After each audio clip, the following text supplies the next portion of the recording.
Selamat pagi Bapak Ibu, Saudara-saudari yang dikasihi Tuhan Yesus Kristus. Berjumpa kembali dalam program Hikmat Pagi pada hari ini, Kamis 28 Mei 2026. Sebelum kita mendengarkan firman Tuhan, marilah kita berdoa terlebih dahulu. Mari kita berdoa. Selamat pagi Bapak, terima kasih atas penyertaan-Mu kepada kami sepanjang istirahat kami semalam. Bapak, pagi hari ini sebelum kami memulai segala aktivitas kami akan merenungkan sebagian dari firman-Mu. Kiranya Engkau memberkati, menyertai kami dalam perenungan firman hari ini.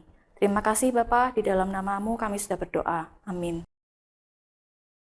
Hikmat pagi hari ini akan dibawakan oleh Pendeta Angga Prasetya dengan tema Roh Kudus menyatukan tubuh Kristus.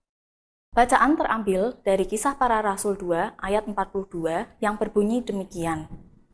Mereka bertekun dalam pengajaran rasul-rasul, dalam persekutuan, dalam pemecahan roti, dan berdoa.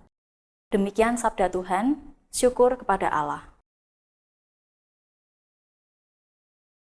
Bapak Ibu, saudara-saudari yang dikasihi Tuhan, kita tentu mengerti bahwa sebagai kepala gereja, Kristus menginginkan umatnya untuk bersatu dan menjalin relasi satu dengan yang lain. Namun sayangnya, ada orang-orang yang tampaknya rohani, justru menjauhkan diri dari pergaulan.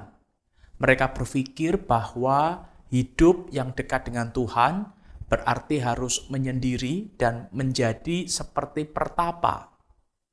Dalihnya adalah yang penting sudah percaya Tuhan, tetap berdoa, dan membaca firman. Jadi tidak harus ke gereja. Tentu saja cara hidup semacam itu tidak sesuai dengan firman Tuhan. Orang yang dipimpin oleh Roh Kudus tidak akan mengasingkan diri dari komunitas. Sebaliknya, mereka justru rindu untuk hadir dalam komunitas tubuh Kristus serta terlibat di dalamnya. Inilah yang dapat kita saksikan dalam cara hidup jemaat mula-mula.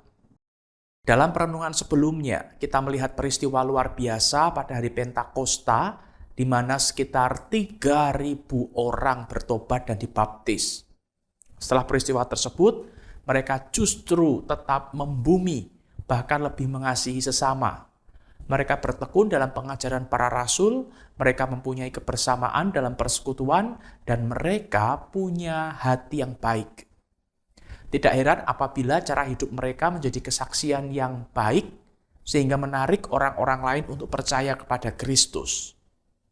Inilah tanda orang yang dipenuhi Roh Kudus, yaitu hidup bersama dengan tubuh Kristus, menyatakan kasih Kristus, dan membagikan kasih Kristus itu.